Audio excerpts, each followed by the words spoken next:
Hello, जय मसीह जी। आप सभी को प्रियो यीशु मसीह के नाम में मैं आज आपको वेलकम करता हूँ। यीशु मसीह के पवित्र और जीवित नाम में परमेश्वर आज के वचन के द्वारा आपको समझ दे, ज्ञान दे, परमेश्वर आपको आशीषित करे। मैं विश्वास करता हूँ कि परमेश्वर ऐसा कर चुके हैं। इस बात के लिए परमेश्वर का धन्यवाद करता हूँ मसीह यीशु के नाम में।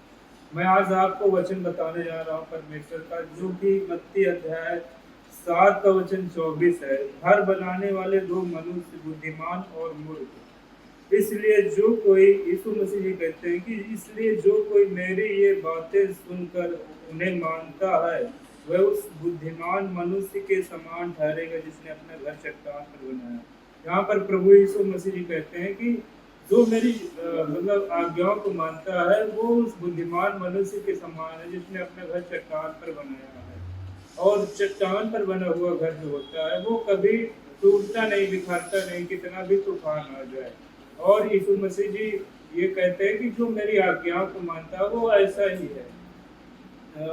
और मैं वर्षा और बाढ़ें आई और आंधियां चली और उस घर से टकराई, फिर भी वह नहीं गिरा क्योंकि उसकी नींव चट्टान पर डाली गई थी।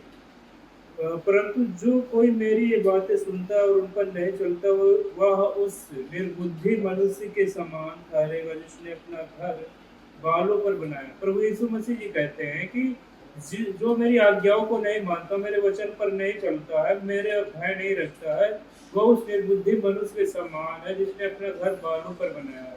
और बालों पर बनाया हुआ घर मतलब जो चट्टान पर नहीं बनाया जाता घर, वो कोई भी आंधी आएगी, तूफान आएगा, बाढ़ आएगा तो उसी में उसका सत्यानाश हो जाता है, उसी वो नष्ट हो जाता है।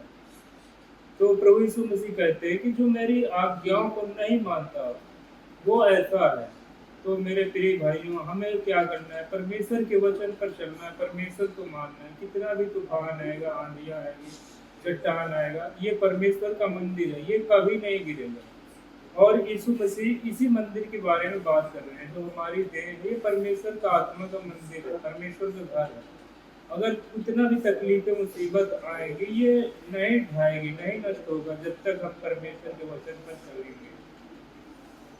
तो और मैं वर्षा और बाढ़ें आई और आंधियां चली और उस घर से टकराई और वह गिर कर सत्यानाश हो गया। जब यीशु ये बातें कह चुका तो ऐसा हुआ कि बड़ी भीड़ उसके उपदेश से चकित हुई, क्योंकि वह उनके शास्त्रियों के समान नहीं परंतु अधिकारी के समान उन्हें उपदेश देते थे। यीशु मसीह उन्हें अधिकारियों के समान उपदेश देते थे, फरीसियों को, शास्त्रियों को, यहूदियों को। तो जो परमेश्वर का वचन है, हमें उस पर चलते रहना है। हमें क्या करना है? हम परमेश्वर की आज्ञाओं को मानना है जो हमें जीवन देता है। आप आज के लिए इतना ही। आपको जय मसीह।